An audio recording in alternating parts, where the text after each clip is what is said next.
Bismillahirrahmanirrahim. Alhamdulillahirabbil alamin wassalatu wassalam ala asyrafil anbiya'i wal mursalin wa ala alihi wa sahbihi ajmain. Subhanaka la ilma lana illa ma 'allamtana innaka antal alimul hakim. Rabbi shrah li sadri wa yassir li amri wahlul 'uqdatam min lisani yafqahu qawli. Amma ba'd. Alhamdulillah ala nikmatil Islam, alhamdulillah ala nikmatil iman wa kafa biha min ni'mah. Alhamdulillah, segala puji bagi Allah Subhanahu wa taala. Majelis kita hari ini kembali kita bersama-sama didudukkan oleh Allah Subhanahu wa taala untuk mengkaji tentang perihal ibadah-ibadah kita, tentang perihal muamalah-muamalah kita, yang terutamanya adalah bab yang kita bahas ini masih tentang perkara ibadah, atau dikenalnya dengan bab al-munjiat, bab yang akan menyelamatkan kita dengan amal-amal baik.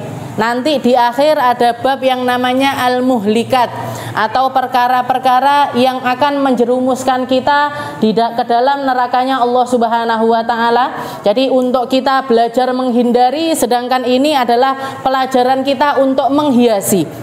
Pelajaran kita untuk menghiasi. Kalau dulu saya ketika belajar, guru-guru kami ketika membaca kitab Bidayatul Hidayah itu senengannya biasanya dimulai dari bab muhlikat dulu, baru setelah itu munjiat, yang menjerumuskan dulu biar kita mawas diri, baru setelah itu menghiasi diri kita dengan berbagai macam ibadah. Tapi di sini ndak popo kita mulai dari awal seperti yang dikarang oleh Al-Imam Abi Hamid Muhammad bin Muhammad Al-Ghazali, agar istilahnya gini, sebagian ulama juga mengatakan amar ma'ruf nahi mungkar itu satu kesatuan. Amar ma'ruf nahi mungkar itu satu kesatuan. Istilahnya kita ngajak orang untuk melakukan kebaikan ataupun menghindarkan, nyuruh orang untuk menghindari keburukan, itu satu kesatuan.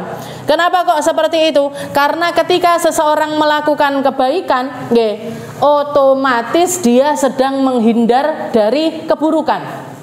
Kayak guru-guru kita, ulama-ulama kita, kenapa kok kayak misalkan Habib Syekh, Habib Husin, Bakbud, Roso, niku ketuanya Roso, terus Habib-habib lain yang bikin sholawatan di sini, bikin sholawatan di situ, itu kan ngajak orang untuk bersolawat, ngajak orang untuk melakukan kebaikan. Katanya beliau-beliau, dakwah ini seperti ini saja, istilahnya amar ma'rufnya dapat, nahi mungkarnya juga dapat. Kenapa kok seperti itu, Beb? Ini orang-orang yang duduk di majelis sholawat ini biasane lek pas ndak enek sholawatan yo main gian, yo nongkrong, ngopi lah, lek ndak ngono napa istilahnya main kartu dan lain sebagainya. Jadi pelan-pelan dengan kita mengisi waktu kita dengan kebaikan, di situ pula kita sedang menghindari dari banyak maksiat, dari banyak keburukan, ataupun juga dari banyak perkara-perkara yang melenakan atau ghaflah, perkara-perkara yang melalaikan kita. Contohnya gampangnya sekarang ini ketika kita duduk bersama-sama di sini, misalkan pas ndak wayahe ngaji, misalkan kita siang ini lagi ndak belajar, kira-kira kita ngapain? Ndelok TV gitu. Ndelok TV, lain ndak ngono yo layah-layah gitu. Masih atau layah-layah karo sholawatan, layah-layah karo tasbihan, layah-layah. Tapi istilahnya maknanya atau derajat dari kebaikan yang kita dapat itu ndak seperti ketika kita duduk di majelis taklim semacam ini. Ya insyaallah, istilahnya insyaallah kalau jenengan semuanya pastinya ndak akanlah melakukan keburukan-keburukan. Tapi minimal paling enggak ya nyapa yo nganggur-nganggur ngene buka HP. Sing asline ndak mau arepe ndelok ceramah, ujug-ujug keloncat ndelok enek berita artis iki metu, artis iki akhirnya keklik-klik sendiri. Nah, seperti itu. Jadi sebagian ulama kita mengatakan al-munjiyat wal muhlikat itu satu, atau amar ma'ruf nahi mungkar itu satu kesatuan, di mana kita sedang menghindarkan diri kita dari keburukan, di mana kita sedang mengisi kebaikan di dalam kehidupan kita, dengan sendirinya keburukan itu akan jauh dari kita. Nah, jadi seperti itu keadaannya. Nah, di sini kita sampai ila anqal, kita lanjutkan pembahasan kita setelah kita kemarin membahas tentang adabnya sholat, berdiri di dalam sholat, menghadirkan kekhusyuan mulai dari ketika kita berdiri sebelum melaksanakan sholat. Bahkan sebagian ulama itu juga mengajarkan untuk kita membaca satu doa, Allahumma atini afdhala ma tu'ti ibadakas sholihin. Kayak yang diajarkan ke anak-anak kecil di sini, di sekolah SD ataupun juga TK ataupun juga TPQ, diajarkan setiap kali berdiri mau sholat, sudah ngadep kiblat, sudah melebar sajadah, diajak untuk bersama-sama doa Allahumma atini afdhala ma tu'ti ibadakas sholihin. Apa maksudnya? Ya Allah, berikan kepada kami, datangkan kepada kami hadiah-hadiah terindahmu yang biasanya engkau berikan kepada hamba-hamba solihmu. Apa itu hadiah terindah sebelum sholat? Bisa khusyuk di dalam sholat. Bisa khusyuk di dalam sholat itu adalah sebuah kemuliaan yang luar biasa yang Allah Subhanahu wa Ta'ala berikan hanya kepada hamba-hamba yang memang serius memperbaiki sholatnya, yang serius dengan keimanannya, yang serius dengan kepengabdiannya kepada Allah Subhanahu wa Ta'ala. Makanya kalau kita lihat zaman-zaman Nabi, zamannya para sahabat-sahabatnya Nabi, itu banyak di antara mereka yang sholat wes sholat ndak eling apa-apa.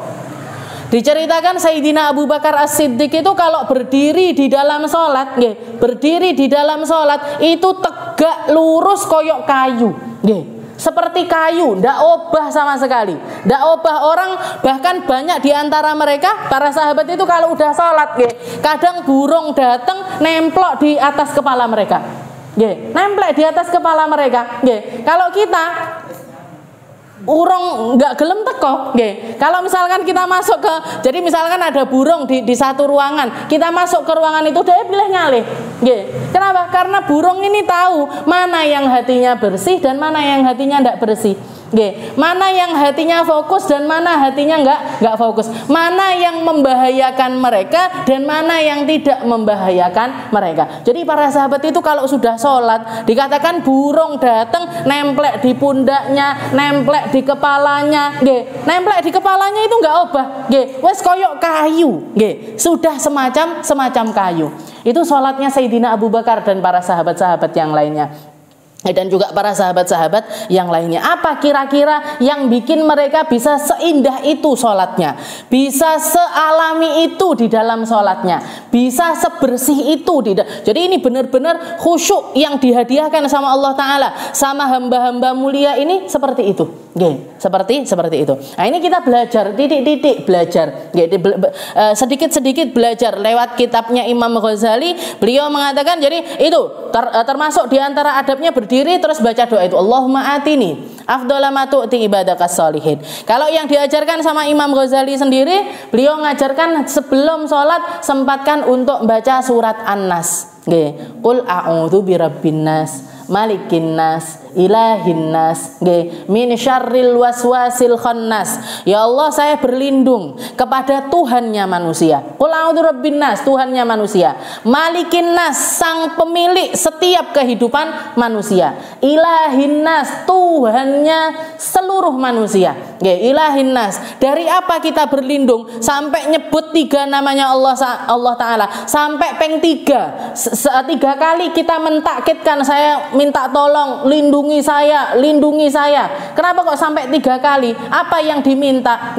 Bukan dari musibah, bukan dari bencana, bukan dari hal-hal yang lainnya, tapi min syarril waswasil khannas, dari buruknya waswasahnya si khannas. Khannas ini siapa? Setan. Jadi khannas itu namanya salah satu setan yang memang bagian nyuri khusyuknya orang ketika sholat.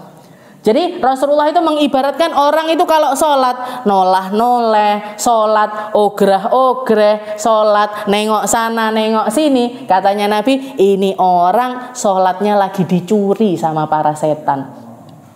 pikirannya dicuri, matanya dialihkan perhatiannya, telinga dibisiki hal-hal macam-macam, hatinya dikasih bisikan-bisikan sing reno-reno. Ini namanya khannas. Setannya namanya siapa? Khannas. Nggih. Min syarril waswasil khannas. Ya Allah, saya minta tolong lindungi saya dari waswasahnya khannas. Nggih. Minal jinnati wan nas. Dan yang khannas seperti ini, yang punya bentuk kayak setan, senenge nggoda, senengane bisik-bisiki, senengane ngasih waswasah, nggih. Itu kadang-kadang bentuknya setan, kadang-kadang bentuknya manusia, nggih. Ada setan yang berprofesi seperti profesinya setan. Ada manusia yang kerjaannya itu kayak kerjaannya setan. Napa niku? Senengane ngompori wong, nggih. Sukanya kalau sudah ada masalah, sukanya ngobongi masalah. Masalah kecil digedek-gedek nih, nggih. Masalah gede tambah digedek-gedek nih, nah, nggih. Ini kerjaannya setan, namanya khannas ini, nggih. Kadang bentuke setan, kadang bentuke menungso, nggih. Makanya kalau misalkan kita lagi punya masalah, curhat sama orang, nggih, curhat sama orang, kok orangnya ini responnya oh wayahe paranono, antemono wong kuwi, nggih. Misalkan kita punya masalah sama orang, nggih. Rono, nggih, nang samperono, senenono, kamu itu lebih mulia dibandingkan dia. Dia itu ndak berhak marah-marah sama kamu. Dia, siki setan iki mesti. Okay.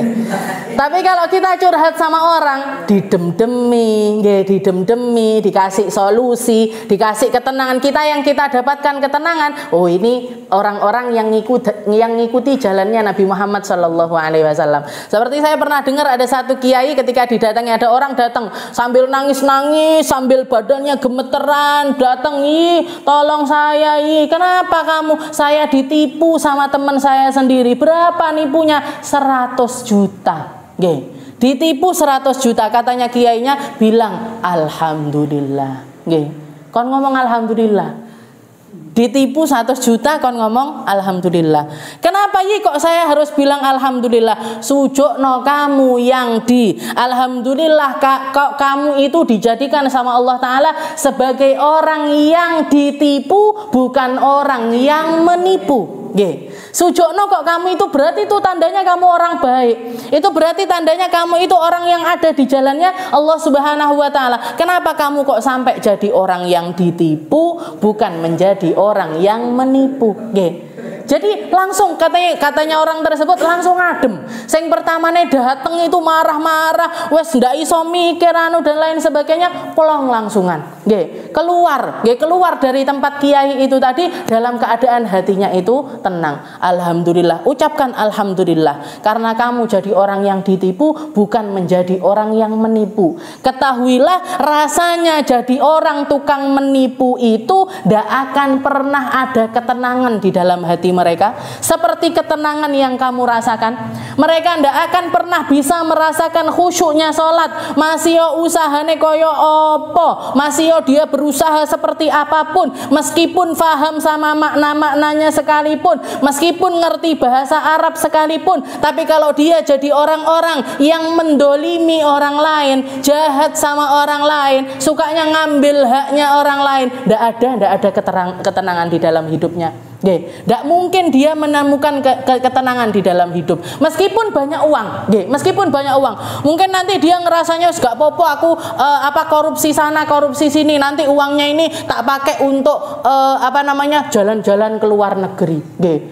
Jalan-jalan ke luar negeri niku lho. Nggih, masih dia itu bisa punya uang nyewa hotel termahal, pergi ke tempat-tempat paling eksklusif sekalipun, makan makanan paling mahal sekalipun, atine panggah deg-degan. Nggih, atine panggah deg-degan. Engko jangan-jangan enek polisi sing buntuti aku. Nggih. Engko jangan-jangan enek intel sing nyamar jadi iki. Ndak mungkin tenang, Bu. Nggih. Ketenangan itu ada ketika kita memperbaiki muamalah kita dengan sesama manusia dan muamalah kita kepada Allah Subhanahu wa Ta'ala. Di situ letaknya ketenangan. Tenang, masih ndak duwe sekalipun tenang. Nggih. Walaupun misalkan makannya seadanya sekalipun tenang. Nggih. Walaupun pakaiannya ndak mewah-mewah sekalipun tapi tenang. Nggih. Iso dilakoni, ndak iso ya wis. Bisa ikut, ndak bisa ya ndak apa-apa. Yang ada yang bikin hatinya bergejolak ini hanya segala sesuatu yang menyangkut tentang Allah Subhanahu wa taala. Nah, ini ketenangan yang sebenarnya. Ketenangan yang Allah taala berikan kepada hamba-hamba yang memang hatinya itu sudah dipersiapkan dengan wadah yang terindah, baru setelah itu sama Allah taala dikasih perkara-perkara yang indah di situ. Makanya di sini dikatakan waqra qul a'udzu birabbin nas. Bacalah qul a'udzu birabbin nas. Tujuannya untuk apa? Tahassunan minasyaitonir rajim. Agar kita itu dilindungi dari waswasahnya setan. Wa ahdir qalbaka wa farrighhu minal wasawis. Setelah itu usahakan ketika kamu berdiri mau sholat itu hadirkan hatimu sepenuh hati. Jadi hatinya dulu dipersiapkan. Makanya kenapa kok kita disunnahkan untuk niat sholat?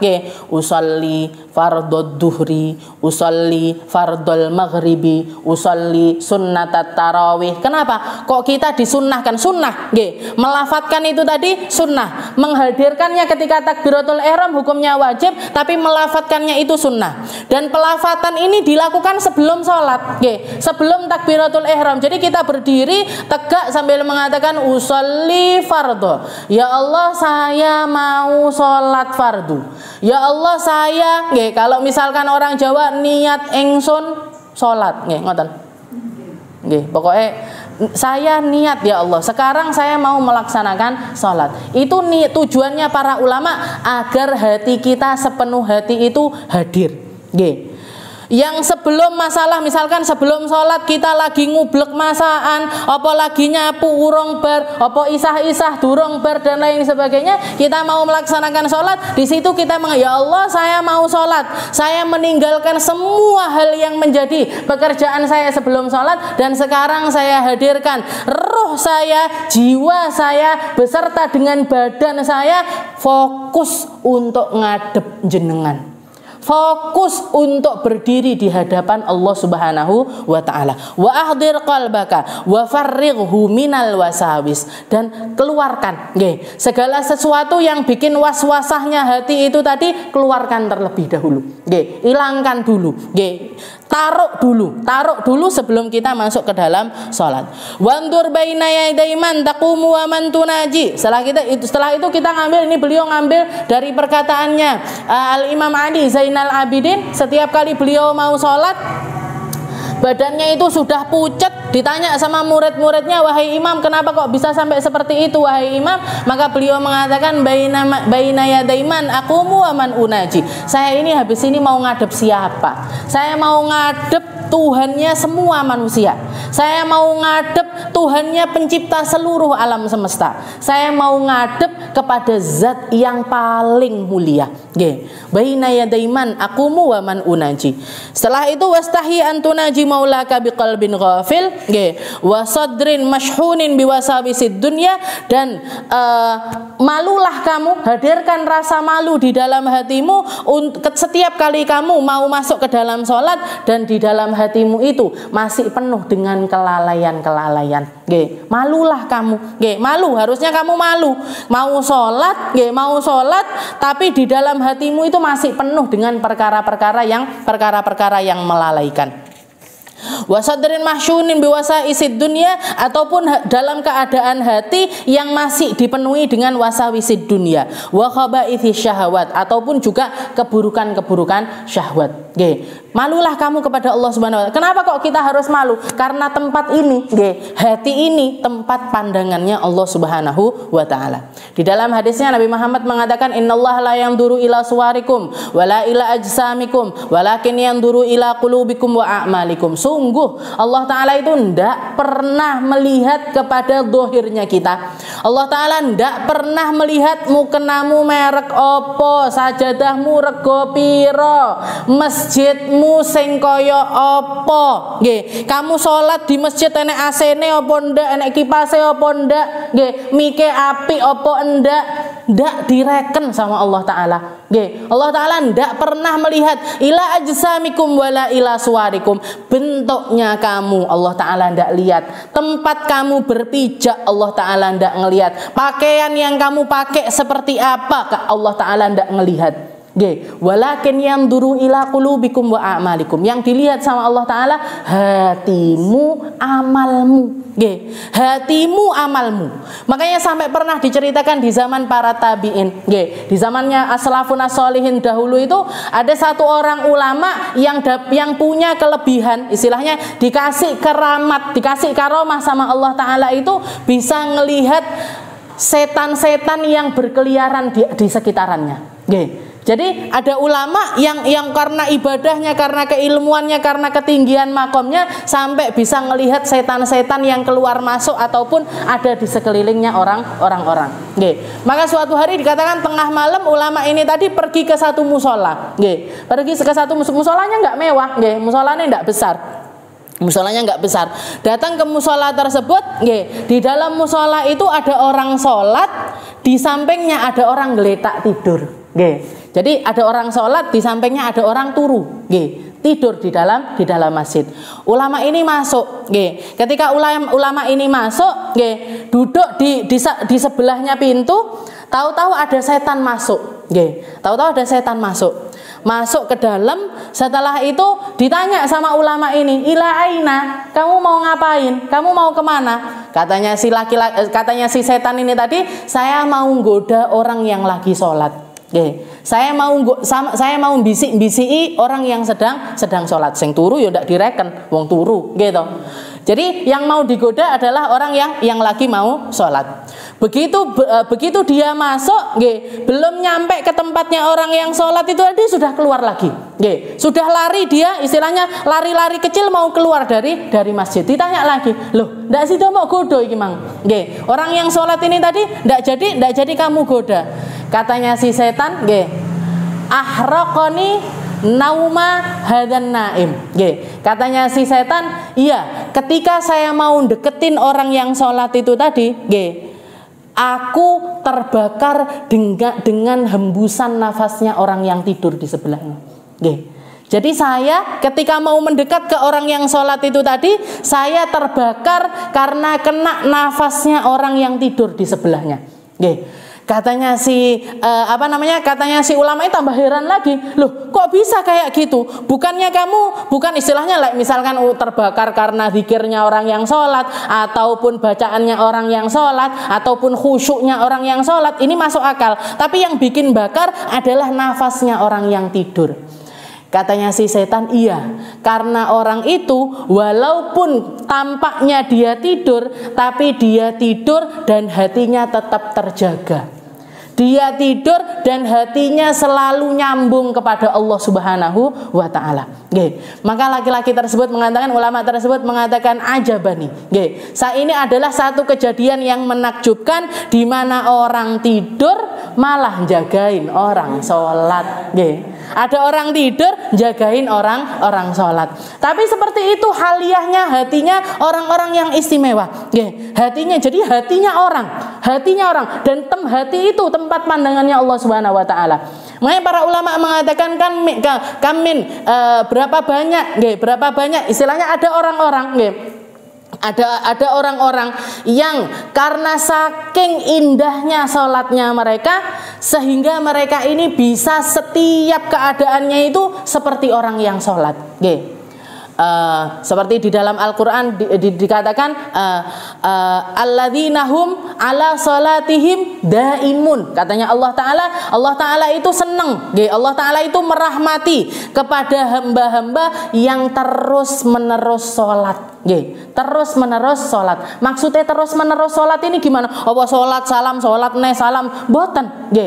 Tapi keadaannya saking indahnya sholatnya orang tersebut, sampai keadaan dia setelah sholat ini setara dengan dia yang dalam keadaan sholat. Jadi tidurnya yo sholat, makannya yo sholat, ke kamar mandinya juga sholat, isah-isahe yo sholat, nyapu-nyapune yo sholat. Semua dalam keadaan apapun dia ini adalah orang yang sholat. Alladzina hum ala salatihim daimun. Karena apa? Apa yang mereka usahakan? Karena mereka mengusahakan hatinya.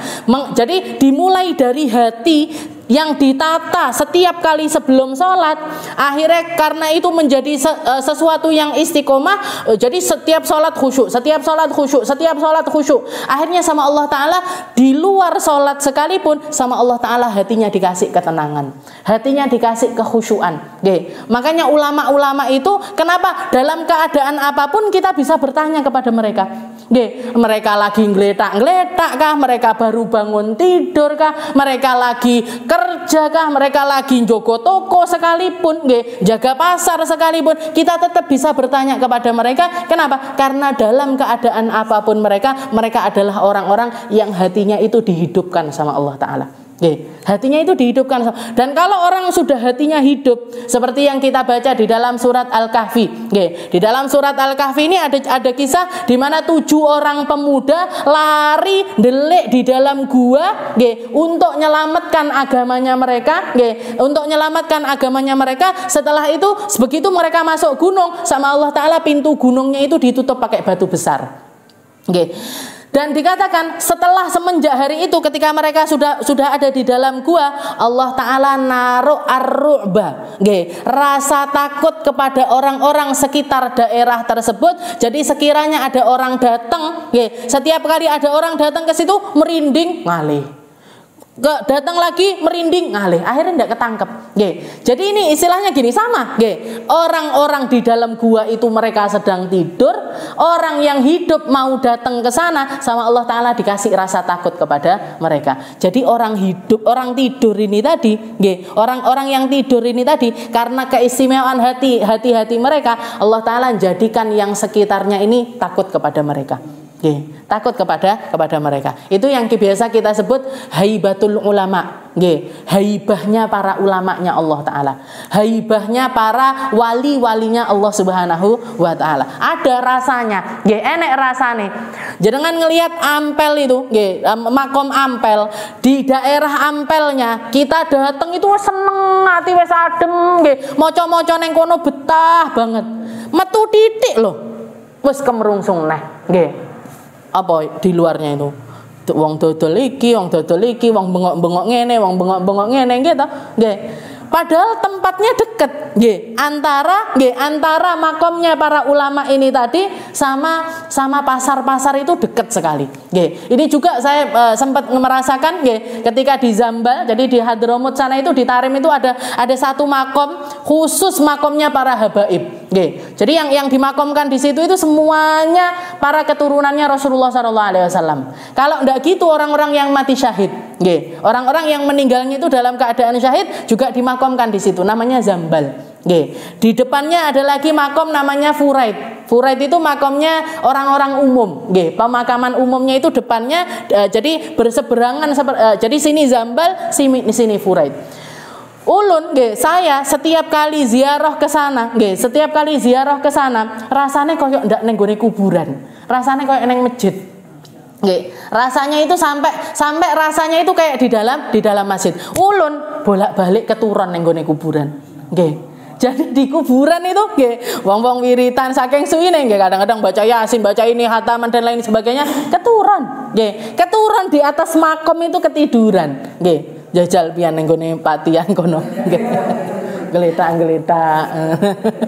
Jadi istilahnya, jadi sampai makom itu sekalipun sama Allah Ta'ala dikasih rasa.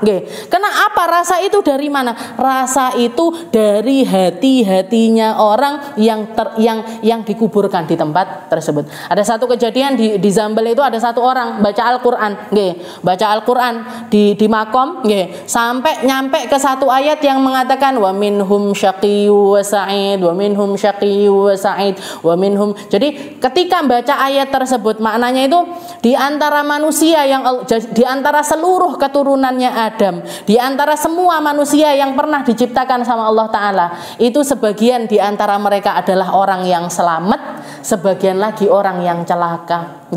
Sebagian itu nanti akan jadi penduduk surga, sebagian lagi akan jadi penduduk neraka. Saking rasuknya ayat itu, jadi dia baca saking istilahnya terbawa suasana dengan ayat tersebut sampai diulang-ulang sama dia.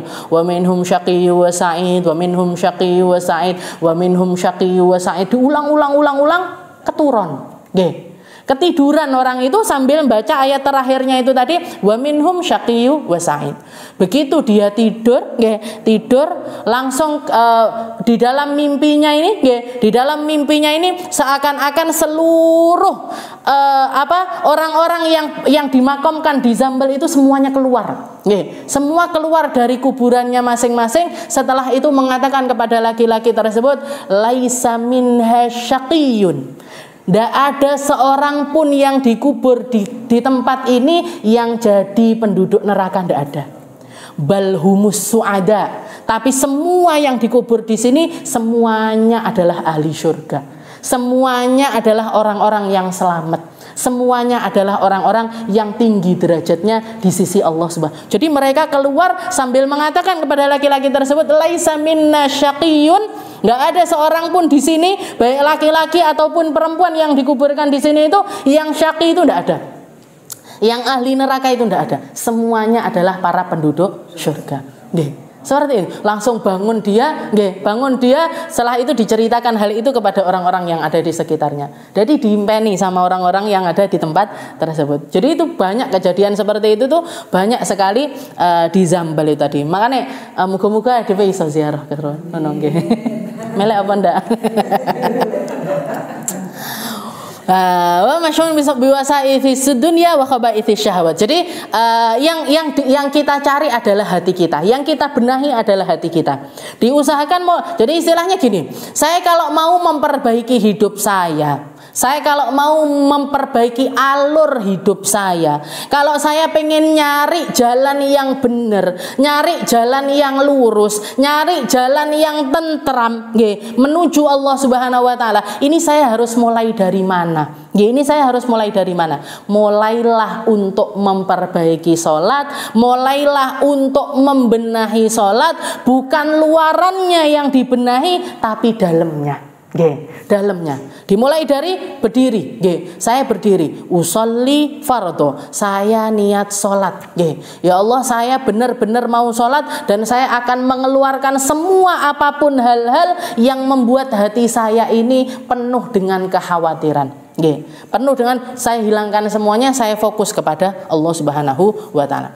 Wa alam annahu azza wa jalla muttali'un ala sariratik, dan ketahuilah rasa itu akan semakin tumbuh, khusyuk itu akan semakin naik derajatnya ketika kamu semakin dan semakin kenal kepada Allah Subhanahu wa taala. Semakin kamu kenal, semakin kamu punya rasa, semakin kamu memahami siapa Tuhanmu, siapa yang menciptakan kamu, siapa yang merawat dirimu sampai detik ini, siapa yang menyehatkan kamu, siapa yang ngasih rezeki kamu, di situ akan semakin meningkat kekhusyuanmu. Jadi di sini beliau wa alam annahu azza wa jalla muttali'un ala sariratik, dan ketahuilah, fahamilah bahwasanya Allah taala itu selalu dan selalu melihat kepada rasa-rasa hatimu.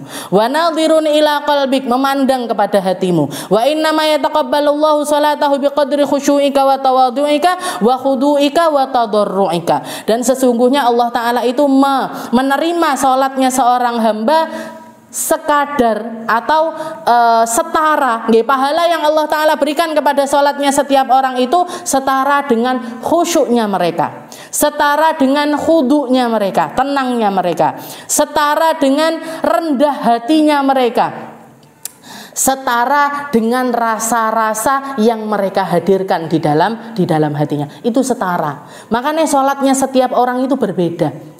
Sholatnya setiap orang itu berbeda. Mungkin sama-sama di dalam berdirinya, mungkin sama-sama di dalam softnya, tapi setiap orang punya porsi pahala dari Allah Ta'ala itu berbeda-beda.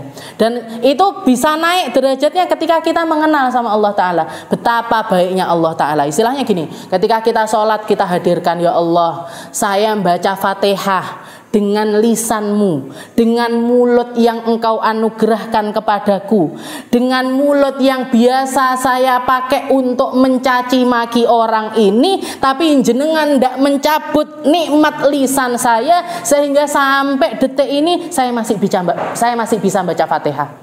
Ya Allah, kaki yang saya berdiri dengannya ini adalah kaki yang juga sering kali saya bawa ke tempat-tempat maksiat, ke tempat-tempat yang tidak Engkau ridhoi, ke tempat-tempat yang melalaikan diri saya. Tapi Engkau tidak melumpuhkan kaki ini, tidak ngambil nikmat kaki ini, sehingga kaki ini masih bisa berdiri tegak untuk melaksanakan sholat kepadamu. Ya Allah, kedua mata ini yang sekarang ini saya ngikuti ajarannya Nabi Muhammad SAW, di mana setiap kali sholat beliau mengajarkan saya untuk menfokuskan pandangan mata ini ke tempat sujud, ke tempat sujud saya. Ya Allah, demi Allah, mata ini bukan cuman dipakai untuk ngelihat ke tempat sujud saya, tapi juga seringkali tak pakai untuk ngelihat orang dengan pandangan merendahkan, tak pakai untuk ngelirik orang dengan cara yang tidak benar, tak pakai untuk memandang kepada sesuatu yang Engkau murkai, melihat kepada hal-hal yang tidak Engkau ridhoi. Jadi di situ ada rasa syukur, tapi juga ada rasa takut, ada rasa nyari pahala, tapi juga menyadari terhadap dosa-dosa. Jadi rasa-rasa itu hadirkan setiap kali kita akan melaksanakan sholat, karena segitu baiknya Allah Ta'ala kepada kita. Nabi Allah Musa itu pernah, beliau itu kan orang yang terkenal dengan kedermawanannya. Bahkan sampai dikatakan Nabi Musa ini adalah seorang nabi yang tidak pernah makan sendirian. Tadi benar maem golek wong, golek konco. Sehari aja ndak enek tamu neng omahe bingung. Nyapo opo salahe omah iki? Kenapa kok ndak ada tamu hari ini? Kenapa kok ndak ada orang yang bisa saya jamu makanan hari ini? Bingung. Ndak enek tamu sedino bingung. Aduh ketekan tamu bingung. Ini Nabi Musa ndak ketekan tamu bingung malah. Golek-golek tamu, nyari-nyari tamu. Maka dikatakan Nabi Musa itu kedatangan suatu hari, beliau itu ketika kedatangan satu orang laki-laki, ada satu orang tamu mendatangi beliau sambil mengatakan, wahai Musa, dzukni ta'aman, kasih saya makan. Kasih saya makan. Katanya Nabi Musa, marhaba, ya, tak kasih makan. Memang beliau orang yang biasa ngasih makanan sama orang, entah kasih makanan. Maka laki-laki tersebut lalu mengatakan, wahai Musa, tapi saya ini tapi bukan orang muslim. Saya ini bukan orang yang beriman kepada Allah Subhanahu wa taala, bahkan saya ini adalah seorang pezina, bahkan tadi malam saya baru saja berzina. Umur kamu berapa? Umur saya 70 tahun. Jadi umur 70 tahun belum beriman, bahkan masih terus-terusan melakukan dosa sampai di usianya ke 70 tahun. Maka Nabi Musa langsung mikir-mikir, waduh, kalau orang kayak gini tak masukkan rumah, kalau orang dengan dosa sebanyak ini tak masukkan rumah, apa jadinya rumah saya? Akhirnya diusir sama Nabi Musa. Diusir sama Nabi Musa. Setelah diusir, malaikat Jibril datang mengatakan kepada Nabi Musa, ya Musa, Allah Subhanahu wa taala baru saja menegur engkau. Katanya kenapa kamu harus mengusir laki-laki tersebut? Maka Nabi Musa mengatakan, ya Jibril, ya wahai Jibril, tapi dia bukan orang yang beriman kepada Allah Ta'ala, bahkan dia adalah seorang pezina, bahkan dengan terang-terangan dia mengatakan bahwasanya sampai usianya yang ke-70 tahun sekalipun dia masih berzina. Maka malaikat Jibril nanya lagi kepada Allah Ta'ala. Setelah itu Allah Ta'ala mengatakan kepada Nabi Musa, ya Musa, kamu lihat orang itu, kamu perhatikan orang itu. Dia adalah orang yang tidak beriman kepadaku. Dia adalah orang yang selalu di dalam kemaksiatannya, tapi dia masih bernafas sampai detik ini dengan nafas yang aku berikan. Dia masih berdiri tegak karena aku ngasih makan dia, aku ngasih minum dia. Walaupun dia seburuk apapun kelakuannya, tapi aku masih terus ngasih rezeki, ngasih apapun kepada orang tersebut. Sedangkan engkau ini siapa? Kamu ini siapa? Kamu lo ndak kenal sama dia. Istilahnya masa kamu untuk sekali ngasih makan kepada orang seperti itu? Saya mikir-mikir, aku ndak mikir. Ngasih makan semua orang, ngasih minum semua orang, ngasih rezeki semua orang. Mau mereka itu beriman, mau mereka ndak beriman, mau mereka sholat, mau mereka ndak sholat, mau mereka taat, mau mereka maksiat, saya ndak peduli. Sampai sekarang masih tak beri rezeki. Panggil dia, kasih makan. dipanggil, dikasih makan, diceritakan tegurannya Allah Ta'ala kepada Nabi Musa tersebut, maka laki-laki tersebut sebelum keluar dari rumahnya Nabi Musa mengatakan asyhadu alla ilaha illallah wa annaka rasulullah. Jadi keluar dari rumahnya Nabi Musa mengatakan, saya bersaksi tidak ada Tuhan selain Allah Ta'ala dan sungguh engkau adalah utusan Allah. Jadi segitu baiknya Allah Ta'ala kepada kita. Jadi hal-hal seperti itu yang bisa kita hadirkan setiap kali kita mau melaksanakan salat. Wa'budhu fi salatika ka'annaka tarahu fa illam takun tarahu fa innahu yaraka. Dan itu usahakan terus sampai sekiranya setiap kali kamu beribadah itu kamu merasa Allah Ta'ala melihat kepada dirimu. Kalau enggak, ya kamu yang merasa Allah Ta'ala sedang melihat kepada dirimu. Jadi di tahap itu dulu. Ubudullah ka'annaka tarahu fa illam takun tarahu fa innahu yarak. Fa illam takun tarahu fa innahu yarak. Kalau kamu tidak bisa merasa kamu memandang kepada Allah Ta'ala, maka sempatkan hatimu, hadirkan hatimu, kondisikan hatimu untuk merasa bahwasanya Allah Ta'ala ini sedang memandang kita. Di dalam Fatihah saya Allah Ta'ala dengar, bacaan surat saya Allah Ta'ala dengar, takbir rukuk saya Allah Ta'ala dengar, sujud duduk di antara dua sujud saya Allah Ta'ala dengar, Allah Ta'ala ngelihat, Allah Ta'ala merasakan setiap detik-detik yang kita habiskan di dalam salat kita.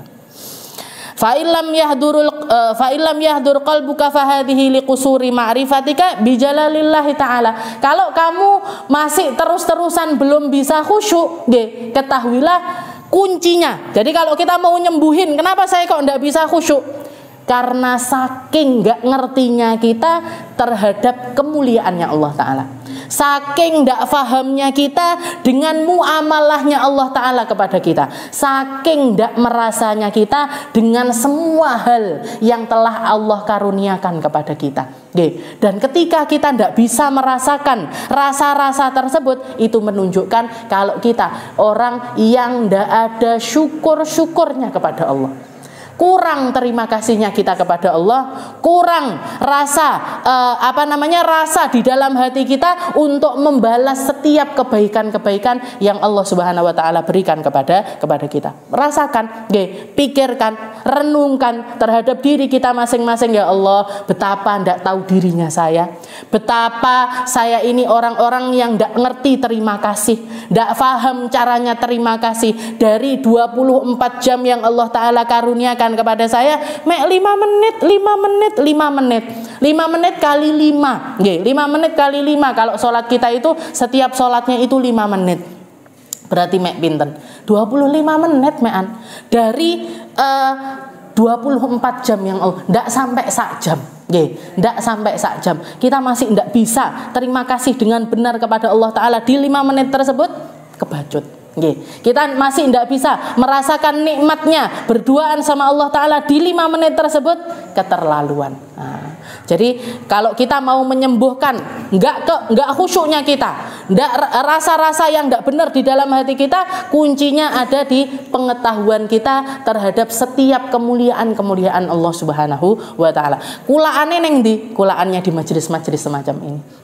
Kulaane di tempat-tempat yang semacam ini, dengerin ulama-ulama kita, dengerin kata-katanya ulama-ulama kita, baca bukunya ulama-ulama kita. Nah, di situ kulaannya sehingga kita ngerti caranya, ngerti faham, dan setelah itu neng omah garek prakteke. Ketika mau sholat kita tinggal mempraktekkan terhadap apa yang kita katakan. Faqaddir anna rajulan shalihan min wujuhi ahli baitika yanzuru ilaika liya'lama kaifa sholatuka wallahu a'lam bissawab. Insyaallah kita lanjutkan di pertemuan yang selanjutnya.